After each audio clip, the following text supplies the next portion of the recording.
Welcome to our channel. ఈరోజు మనము తొలి ఏకాదశి రోజు మాత్రమే చేసుకునేటువంటి స్పెషల్ ప్రసాదమైనటువంటి జొన్నలతోటి పేలపిండిని ఎలా ప్రిపేర్ చేసుకోవాలో ఇవాల్టి వీడియోలో చూద్దాం.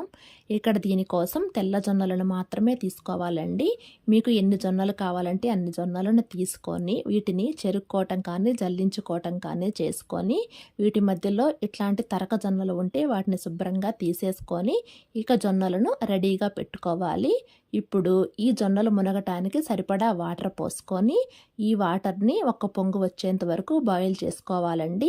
ఇలా వాటర్ బాయిల్ అయిన తర్వాత దీనిలోకి ఆ జొన్నలు మొత్తాన్ని వేసేసుకోవాలి. స్టవ్ను మాత్రం లో టు మీడియం ఫ్లేమ్లో పెట్టుకోండి. ఇలా మనం జొన్నలు వేసిన తర్వాత కొన్ని జొన్నలు లోపల మునగకుండా ఈ విధంగా పైన తేలుతూ ఉంటాయి. అంటే అవి బరువు లేని తరక జొన్నలు అంటారు. వాటి వల్ల మనకు ప్రయోజనం ఏమీ ఉండదండి. ఇవి మనకు పాపు కూడా అవ్వవు. ఈ పైన తేలే జొన్నలన్నీ తీసేసుకుంటేనే మనకు మంచిది. ఇలా పైన జొన్నలన్నీ తీసేసిన తర్వాత ఒక్క 2 మినిట్స్ కనుక మనము ఈ జొన్నలను బాయిల్ చేసుకుంటే ఈలోగా మనకు వాటర్ కూడా ఈ విధంగా బబుల్స్ వస్తూ ఉంటాయి. కరెక్ట్గా 2 మినిట్సే బాయిల్ చేసేసుకోండి. ఇక స్టవ్ ఆఫ్ చేసేసుకొని ఈ జొన్నలను ఈ విధంగా సపరేట్ చేసుకోవాలి. ఇక ఈ జొన్నలకున్న తడంతా పోవటానికి వీటిని ఒక కాటన్ క్లాత్ మీద ఆరబెట్టుకోవాలి. కంప్లీట్గా తడారిన తర్వాత ఇక ఈ జొన్నలను పేలాలు చేసుకోవటానికి అడుగు మందం ఉండే ప్యాన్ను పెట్టుకోవాలి. ఏ ప్యాన్ అయినా సరే పర్లేదండి. ఈ విధంగా జొన్నలు కంప్లీట్గా తేమ అనేది లేకుండా ఆరిపోతే సరిపోతుంది.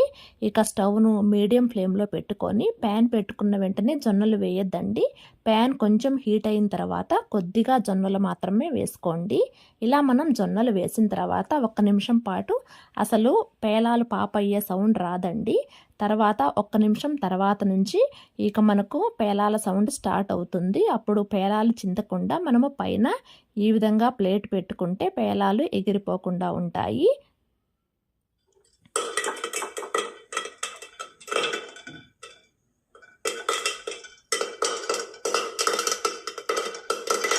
ఇలా సౌండ్ కంప్లీట్ అయ్యేంత వరకు స్టవ్ అసలు ఆఫ్ చేయొద్దండి.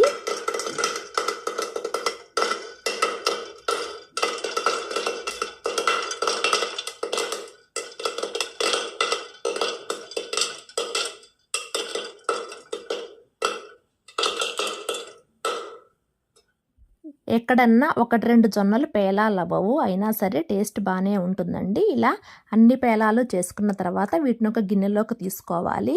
ఈ ప్రాసెస్ అంతా పెద్దదని చెప్పి నేను మామూలుగా జొన్నలు పేలాలు అవుతాయో లేదో అని టెస్ట్ చేశానండి. అస్సలు అవ్వలేదు, ఈ విధంగా వచ్చినాయి.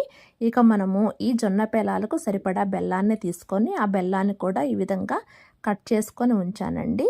ఇప్పుడు ఒక మిక్సీ జార్లోకి తీసుకొని ఈ పేలాలన్నిటినీ ఆ మిక్సీ జార్లోకి వేసుకొని ముందుగా ఈ పేలాలను పొడి కొట్టుకుందాము. ఈ పేలాలను అంత మెత్తగా కూడా పొడి కొట్టుకున్నా సరే పేలపిండి బాగోదండి. లైట్ బరకగా ఇక్కడ వీడియోలో చూపించిన విధంగా మిక్సీ చేసుకొని దీన్ని ఒక బౌల్లోకి తీసుకోవాలి. ఇట్లా ఉన్న పేలాలన్నీ మిక్సీ చేసుకున్న తర్వాత ఇక లాస్ట్ ట్రిప్లో మనం బెల్లాన్ని కూడా ఒక్కసారి మిక్సీ చేసుకోవాలండి. ఇక బెల్లం ఒక్కటే మిక్సీ జార్లోకి వేస్తే ముద్దయిపోతుంది. అందుకని దీనికోసం కొన్ని పేలాలు ఉంచుకొని ఈ పేలాలతో పాటు ఈ తరుక్కున్న బెల్లాన్ని కూడా వేసుకొని ఇక్కడ బెల్లాన్ని మాత్రం జాగ్రత్తగా ఈ మిక్సీని ఆఫ్ చేసుకుంటూ ఆన్ చేసుకుంటూ మిక్సీ వేస్తేనే ఈ బెల్లం మనకి పొడి పొడిగా వస్తుంది. ఇక ఈ పేలపిండికి మంచి ఫ్లేవర్ రావాలంటే ఇలాచీ వేయాలండి. ఇలాచీ కూడా వేసుకున్న తర్వాత ఈ బెల్ల పౌడర్ని ఈ విధంగా పొడి పొడిగా వచ్చేలాగా జాగ్రత్తగా మిక్సీ చేసుకుంటే మనకి ఇక ఈ బెల్ల పౌడర్ని ముందు చేసుకున్న పేలపిండిలోకి కలిపేసుకొని ఈ రెండింటిని ఒక్కసారి కలిపేసుకుంటే మనకి ఇక దేవుడి ప్రసాదమైనటువంటి జొన్నలతోటి పేలపిండి రెడీ అవుతుంది. ఇది పండగలప్పుడే కాకుండా మిగతా రోజుల్లో కూడా పౌడర్ లాగా ఈ విధంగా చేసుకొని స్టోర్ చేసుకొని పెట్టుకొని డైలీ కొంచెం తినొచ్చండి. ఇందులో డ్రై ఫ్రూట్స్ ఫ్లేవర్ ఇష్టం ఉన్నవాళ్ళు కొంచెం నేతిలో కూడా డ్రై ఫ్రూట్స్ని ఫ్రై చేసుకొని ఈ పౌడర్లో కలిపేసుకోవచ్చు. అంతేనండి జొన్నలతోటి పేలపిండి.